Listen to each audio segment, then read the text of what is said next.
మీరు కథ విన్నారు, చెప్పింది నచ్చిందన్నారు. బట్ ఈ పేరు కంటే ముందు ఆలోచన వేరే పేరు, వేరే ఆర్టిస్టులతో ఏమన్నా అనుకున్నారా? ముందు నుంచి వీళ్ళే ఉన్నారు మీ దృష్టిలో? గుర్తించండి, నేను ఫస్ట్ స్టోరీ వినగానే ఫస్ట్ చెప్పిన డైలాగే సతీష్ కథ చాలా బాగుంది, ఇది అందరికీ రీచ్ అవ్వాలంటే నోటెడ్ కొంచెం బాగా పరిచయం యాక్ట్రెస్ చేస్తే ఆ emotion, fun, number of openings బాగుంటాయి. అలా ఉంటేనే కథ ఎక్కువ మంది, ఎందుకంటే ఇవాళ మనకు తెలుసు కదా సినిమా అన్నది దాని లైఫ్ ఫస్ట్ 3 days, గట్టిగా ఎక్స్ట్రాడినరీ అంటే 1 week. సో తక్కువ దాని లైఫ్ స్పాన్ ఉంటుంది సినిమాది.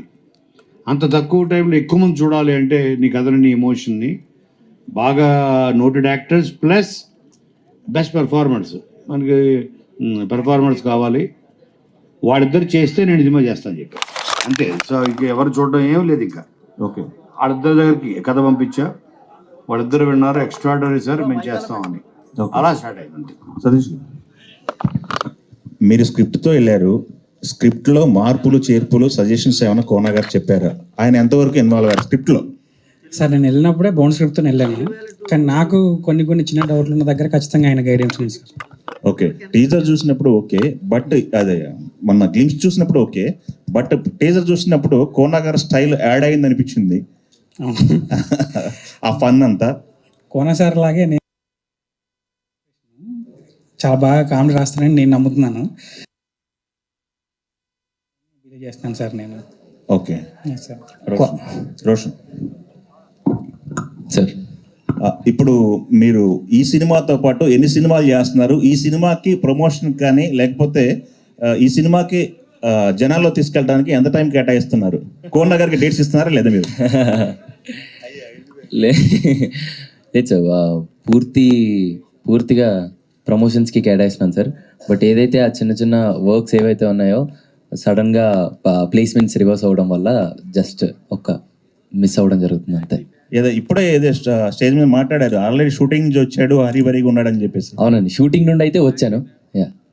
ఓకే, శ్రీదేవి గారు మీ పరిస్థితి ఏంటండి? ఫుల్ ఫ్లెడ్జ్డ్ గా కేటాయిస్తున్నారా? ఫుల్ ఫ్లెడ్జ్డ్ గా ఇక్కడండి band Melam. Band Melam, okay. Kona garu ఇక్కడ హాయ్ అండి.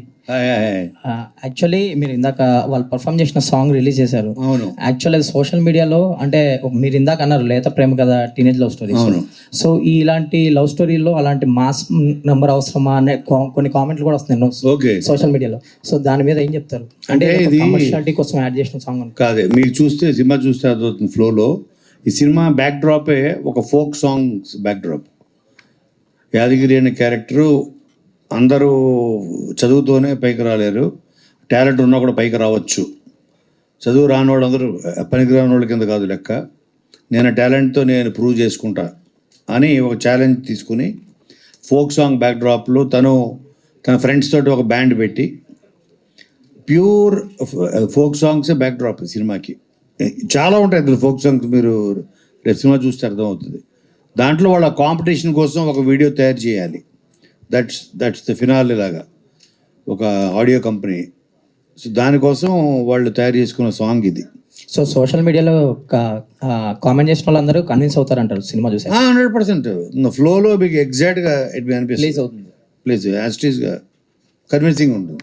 ఆల్ ది బెస్ట్ అండి. Thank you. సతీష్ గారు, ఈ కథని కోనా గారికి తీసుకెళ్ళక ముందు ఇంకెవరికన్నా చెప్పడం జరిగిందా? యాక్చువల్గా నన్ను కోన గారి దగ్గరికి తీసుకెళ్లారు బెక్కం వేణుగోపాల్ గారు, అంతే అండి. ఆయన తర్వాత డైరెక్ట్ ఈయన దగ్గరికి పంపించేశారు, అయిపోయింది. ఆయన కథ వినగానే చెప్పిన ఫస్ట్ వర్డ్ ఏంటండి? ఈ సినిమా చేస్తున్నానని చెప్పాడు.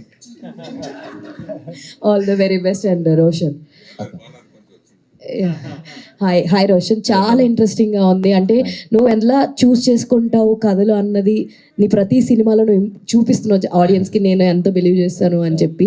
అంటే వాళ్ళ లవ్కి నువ్వు తగ్గట్టే నీ ఎఫర్ట్స్ చూపిస్తున్నావు. అయితే ఇందులో ఇన్స్ట్రుమెంట్ ప్లే చేస్తూ ఉన్నావు కదా, సో కొత్తగా నేర్చుకున్నవి ఏమైనా ఉన్నాయంటే? ఇన్స్ట్రుమెంట్స్ నేర్చుకున్నావు అంటూ అంతగా ఏం లేదు, బట్ నాకు డ్రమ్స్ ప్లే చేయడం వచ్చు, పియానో మటుకు 2-3 సాంగ్స్ అంతే. సో అది నాకు చాలా ఈజీ అయింది కూడా. All the very best. Thank you. Kona garu sir, ఇందాక చాలా మంది డైరెక్టర్స్ వచ్చారు కదా, డైరెక్టర్స్ మాట్లాడుతుంటే మీకు ఎలా అనిపించిందో తెలియదు, కానీ వాళ్ళు మీ సినిమాల గురించి మాట్లాడుతుంటే అన్ని మైండ్లో తిరుగుతున్నాయి. అండ్ తర్వాత మీరు ఇప్పుడు మాట అన్నారు, సినిమా స్పాన్ తగ్గిపోయింది, 3 రోజులు వారం రోజులు వచ్చేసిందంటే ఆ మాట చాలా గట్టిగా తగిలింది నాకు. ఎందుకంటే మీరు రాసిన సినిమాలు కొన్ని అసలు ఇప్పుడు కూడా ఒక సీన్ గుర్తు తెచ్చుకుంటే నవ్వు వస్తుంది. ఆ, అంతమంది పీపుల్ లైఫ్లో ఒక పార్ట్ అయిపోయినాయి మీ సినిమాలు. బట్ మీరు ఒక మాట అడుగుతాను నేను, మీరు బాధపడినా పర్లేదు కానీ ఏమైపోయారు సార్ అదంతా? ఎప్పుడు సార్ మళ్ళీ కంబ్యాక్? ప్రతి సినిమా మనకి కంబ్యాక్ అనుకుంటాం. సో కాబట్టి అంటే కంబ్యాక్ అంటే మరి మీ పాయింట్ ఆఫ్ వ్యూ అంటే తెలియదు కానీ అలాంటి ఒక సినిమా అంతే, ఇంకా వేరే నా ఏం ఉద్దేశం లేదు. ఏంటంటే ఇప్పుడు మీకు నేను డి తర్వాత రెడీ చేసినప్పుడు కానీ, రెడీ తర్వాత కింగ్ కానీ, తర్వాత లైన్గా ఆల్ దోస్ ఫిలిమ్స్, అప్పుడు మన జర్నలిస్ట్ ఫ్రెండ్స్ కంటిన్యూస్గా బాగా గుర్తు పండగ చేసుకొని ఒక సినిమా, ఇంకా ఎంతకాలం ఈ బకరా కామెడీలు బ్రహ్మానందాన్ని పెట్టి ఒక దాంట్లో మ్యాక్డోల్ మూర్తి, ఒక దాంట్లో చారి, ఒక దాంట్లో ఇది. సో ఇది తప్ప నువ్వు అందులో నుంచి మళ్ళీ నువ్వు బయటికి తప్పించి నీకేం రాదా, రాయలేవా? Pandaga Chesuko was the big hit commercially, okay. But అప్పటికే ఒక రొటీన్లోకి, ఒక టెంప్లెట్లోకి నేను సినిమా తీసుకెళ్ళిపోతున్నాను, నేను సినిమాకి ద్రోహం చేస్తాను ఆ టైంలో రాశారు. సో అప్పుడు నేను చెప్పాను వాళ్ళందరికీ, చూడండి కరెక్టే, రొటీనే, నవ్వడం కూడా రొటీన్గా నవ్వేశారు, రొటీన్గా వచ్చే కలెక్షన్లు, రొటీన్గానే మళ్ళీ అయిపోయింది సక్సెస్. కాబట్టి రొటీన్ అన్నది మన లైఫ్లో పొద్దునే నిద్ర లేచిన తర్వాత బ్రష్ చేసుకుంటాం, రొటీనేగా అది కూడా. అమ్మ కనబడితే, బెస్ట్ ఫ్రెండ్ కనబడితే హగ్ చేసుకుంటాం, రొటీనేగా. సో సర్టన్ థింగ్స్ ఏది పాజిటివ్ చూడాలో అది నెగిటివ్గా చూడడం అది స్టార్ట్ చేస్తే నేను అప్పుడు దట్ ఈస్ వన్ ఓకే, సరే మనం కూడా వేరే కూడా చేయగలము, వేరే ఎమోషన్స్ డెప్త్ ఉన్న ఫిల్మ్స్ అని నిన్ను కోరి చూస్ చేయడం జరిగింది. ఐ థాట్ అది నాకు అది ఒక ఏమంటారు శీల పరీక్ష అనుకున్నా. So I'm capable of even handling emotions. మళ్ళీ కంబ్యాక్ అంటే ఇప్పుడు ఉద్దేశం మళ్ళీ రెడీ అదుర్సు ఆ టైప్ అనే ఉద్దేశం. ఏమో సార్, మీరు రొటీన్ అయిపోయినా పర్వాలేదు మళ్ళీ ఆ కామెడీ ఇప్పుడు ఇందులో మీరు చూశారు, ఇందులో కామెడీ బాగానే ఉంది కదా. ఇప్పుడు అరే ఈ ప్రకృతి ఎట్లా సిగ్గులేస్తుందో అంటే ఇక్కడ ఫోన్ సిగ్గులు చక్కగా రావట్లేదు, అది నేను ఆన్ ద స్పాట్ నాకు అనిపించి సతీష్ ఇది పెడదాం, ఓకే సార్ అని. అలాంటి ఎన్నో పంచెస్ ఉంటాయి. బట్ కథతో పాటు కామెడీ ఉండాలి అని ప్రజెంట్ జనరేషన్కి we can't separate comedy and story చేసి చూడలేము. ఆ పాయింట్ ఆఫ్ వ్యూలో this is definitely a comeback film mark with Satish hand అని ఫీల్. సార్ మీరు ఈ పోస్టర్స్లో వేయలేదు కానీ టీజర్లో కనిపించింది క్రియేషన్ అండ్ ప్రొడక్షన్ అని చెప్పి. అవును, అంటే ఏంటి ఖచ్చితంగా మీ రోల్ ఏంటో డిఫైన్ చేసి చెప్పండి. అంటే క్రియేషన్ అంటే ఇప్పుడు నేను ఏమంటారు, ఇప్పుడు స్క్రీన్ ప్లే సైడ్ చాలా సీన్స్లో కొన్ని డైలాగ్ టచెస్, అలాగే everything right from the costume దగ్గర నుంచి, లొకేషన్ దగ్గర నుంచి, it's a kind of show runner అనుకోండి, ఓటీటీలో షో రన్నర్ లాగా ప్రతిదీ I took some decisions because వీళ్ళకి ఫస్ట్ టైం, అందుకని ఎక్స్పీరియన్స్ అటు screenplay side, direction side, I'm sorry writing side, dialogue side అన్నిట్లో I have my role in it prominently. అందుకని I said okay creation. So this whole product day 1 నుంచి నేను లేకుండా వాళ్ళకి guidance ఉండాలి start to end అని. I was there till the last frame. All the best sir, looking forward. Sir Kona garu, Nani గారి birthday సందర్భంగానే ఈ టీజర్ రిలీజ్ చేయాలని ముందే ప్లాన్ చేసుకుని ఇది చేశారా? కాదు యాక్చువల్గా తమ్మని డేట్ దొరికింది కాబట్టి చేసాం నెంబర్ 1. అదొకటి. తర్వాత ఏంటంటే ఈ మంత్ సడన్గా 28 days అయిపోయింది. సో ఇంకా 6 songs ఉన్నాయి మాకు, ఒక సాంగే వదిలేము ఇప్పుడు రిలీజ్ చేయాల్సినవి. ఇంకా దీని తర్వాత 6 ఉన్నాయి ఇంకా, ప్లస్ టీజర్ కూడా వదలాలి, తర్వాత ట్రైలర్ ఉంది. ఆ డే ఇప్పుడు ఒక సాంగ్కి ఇంకో సాంగ్ మధ్యలో గ్యాప్ కావాలి. సో ఇవన్నీ చూసుకుంటే so we have no time. First అసలు కంటెంట్ బయటికి వెళ్ళాలి, అందుకని ఫస్ట్ 14th నాడు వ్యాలంటైన్స్ డే గ్లిమ్స్ వదిలేము. ఒక emotion drama soul of the film వెళ్ళింది బయటికి. ఇది చాలా సీరియస్ సినిమా అనుకుంటారేమో, అర్జెంట్ టీజర్ వదిలి ఫన్ ఉందిరా బాబు ఇందులో చాలా 80%, 20% ఎమోషన్ ఉంటుంది అని. ఎన్నో అద్భుతమైన సినిమాలు, బ్లాక్ బస్టర్ సినిమాలు మీరు రచయితగా చేశారు. ఒక సినిమా చేసినటువంటి డైరెక్షన్ ఎందుకు ఆ శాఖ వైపు పూర్తిగా వనలేదు అంటే? అంటే నేను చెప్పే కదా ఇందాట, నన్ను దీనికోసం ఎంచుకున్నాడు దేవుడు అని.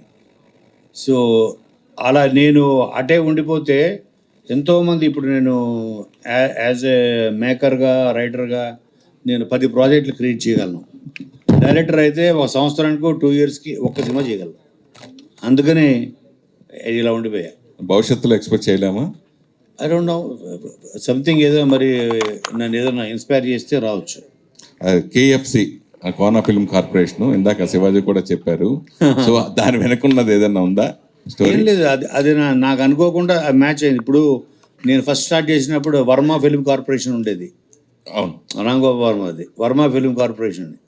అప్పుడే నేను ఫస్ట్ ఎంటర్ అయ్యా రాంగోపాల్ వర్మ దగ్గర. అందుకని అదే నా ఇన్స్పిరేషన్. సరే, వర్మ ఫిల్మ్ కార్పొరేషన్ లాగా కోనా ఫిల్మ్ కార్పొరేషన్ అని పెట్టి అది కేఎఫ్సి అయింది అంతే. అంటే ఇప్పుడు వర్మ గారి గురించి గుర్తు చేశారు కాబట్టి, ఇదివరకు ఏదైనా సెన్సేషనల్ అంటే టాపిక్ అంటే వర్మ గారు ఏదైనా మాట్లాడినా, ఏదైనా ట్వీట్ ఏదైనా చేసినా కానీ అది సెన్సేషన్ అయింది ఇదివరకు బాగా. ఇప్పుడు సోషల్ మీడియా అప్పటికిప్పుడు ఇంకా వర్మ లాంటి వాళ్ళు 3 మంది అయిపోయారు సోషల్ మీడియాలో. దాని గురించి ఏం చెప్తాను? దాని గురించి నేనేం చెప్పాలను, మీరేం చెప్పంటే అది చెప్తా. సరే, ఇప్పుడు ప్రొడ్యూసర్ అనేది చాలా టఫ్. నిర్మాతగా ఇప్పుడు సినిమా చేయడం అమ్మో అనేవాళ్ళు, సీనియర్ చాలా మంది ఇండస్ట్రీలో ఉన్న వాళ్ళు అందరూ ఇదవుతారు. సో చాలా రోజుల తర్వాత మళ్ళీ మీ ప్రొడక్షన్ వైపు మీ ఎక్స్పీరియన్స్ గురించి అడిగితే ఏం చెప్తారు? ఏ విషయం? ప్రొడ్యూసర్గా నేను చాలాసార్లు చెప్పాను, నాకు ప్రొడ్యూసర్గా నాకు ముద్ర వేసి కూడా పెద్ద ఇష్టం ఉండదు. నేను ఐ ఫీల్ ఐఎమ్ ఏమంటారు మేకర్. ఒక కథని తీసుకొస్తే ఒక రా మెటీరియల్ అది లేకపోతే ఉండదు వంట. దాన్ని ప్రాపర్గా ఒక ప్రాపర్ డిష్గా తయారు చేసి ప్రజెంట్ చేయాలి, ఆడియో ముందు తీసుకెళ్లాలంటే దాన్ని చేయాల్సినవన్నీ అది చేయడమే. మేకర్ కింద నమ్ముతా తప్ప ప్రొడ్యూసర్ కింద నేను తక్కువ చూసుకుంటా. అంటే వీళ్ళిద్దరితో ఆల్రెడీ కోర్టు హిట్ మూవీ అని మీరు అది దృష్టిలో పెట్టుకుని వీళ్ళతోనే సినిమా చేయాలని అనుకున్నారా? అది 50%. ఈ కథని ఎక్కువ మంది దగ్గరికి తీసుకెళ్ళాలి, ఎక్కువ ఆడియన్స్ చూడాలి, ఫస్ట్ డే వచ్చి చూడాలి అని అంటే వీళ్ళిద్దరూ కోర్టు వలన నాని పరిచయం చేశాడు కాబట్టి, నాని పరిచయం ప్లస్ కోర్టు ద్వారా వాళ్ళ టాలెంట్ తెలిసింది కదా ఆల్రెడీ. అందుకని ఈజీ అవుతుంది నాకు ఈ కథ చెప్పడం, అందరు తీసుకెళ్ళడం అనేది. రోషన్, కోనా గారి గురించి ఈ సినిమా చేశారా? కథ నచ్చి సినిమా చేశారా? సార్, కోనా గారి గురించి ఈ సినిమా ఒప్పుకొని చేశారా? కథ నచ్చే ఈ సినిమా చేస్తున్నారా? డెఫినెట్లీ కథ నచ్చే సార్. యా, అంటే అంత ఎక్స్పీరియన్స్ ఉన్న కోన గారి దగ్గర మాకు కథ రావడమే నేను చాలా ఎగ్జైట్ అయ్యాను. కథ విన్న తర్వాత ఇంకెంకో ఎగ్జైట్ అయ్యాను. So I said tries. Sridevi, sir తెలుగులో కూడా కోర్టారు బాగా బిజీగా చేస్తున్నారు తెలుసు. తమిళ్లో కూడా 2 సినిమా, మన ఏదో ప్రోమో ఒకటి చూసా, చాలా బాగుంది. అది back to back Telugu Tamil కంటిన్యూగా చేయడం గురించి. అంటే యాక్చువల్లీ కొత్తగా ఏం లేదు సార్, బట్ లాంగ్వేజ్ ఒకటే ప్రాబ్లము. సో అదొకటే కష్టంగా ఉంది, బట్ మేనేజ్ చేస్తున్నా ఏదో కొంచెం. ఒకటి అయిపోయిందా? రెండు అయిపోయాయి. సో ఒకటి ఇంకా అవుతుంది, ఇంకొక షెడ్యూల్ ఉంది. ఓకే, ఆల్ ది బెస్ట్ అమ్మా. Thank you sir. Thank you. Kona garu, బొమ్మడికి ఫాదర్లో మీరే కనిపిస్తున్నారు, ప్రొడ్యూసర్లు ఎక్కడ సార్? అవునా, ప్రొడ్యూసర్లు వాళ్ళిద్దరు అబ్రాడే. అంటే నేను యాక్చువల్గా ఫర్ ఎ చేంజ్ వాళ్ళిద్దరు పేర్లు వేసి చేయాలనుకున్నంత ఏం లేదు, కొత్త ఇది. సో ప్రాబ్లీ తర్వాత maybe Dil take over the banner. Band Melam Telangana నేపథ్యాలను తీయడానికి కారణం ఏంటి అసలు? ఇది స్టోరీ కథ రాసుకుంది సతీష్ కాబట్టి, తను తెలంగాణ నుంచి వచ్చాడు కాబట్టి తనకి ఆ విలేజ్, ఆ వాతావరణం, ఆ నేటివిటీ, తందరు చెప్పాడు కదా మన వేణువుడుగల, ఆ మట్టి, తెలంగాణ మట్టిలోంచి పుట్టిన ఒక ఎమోషన్ కాబట్టి చేయడం జరిగింది.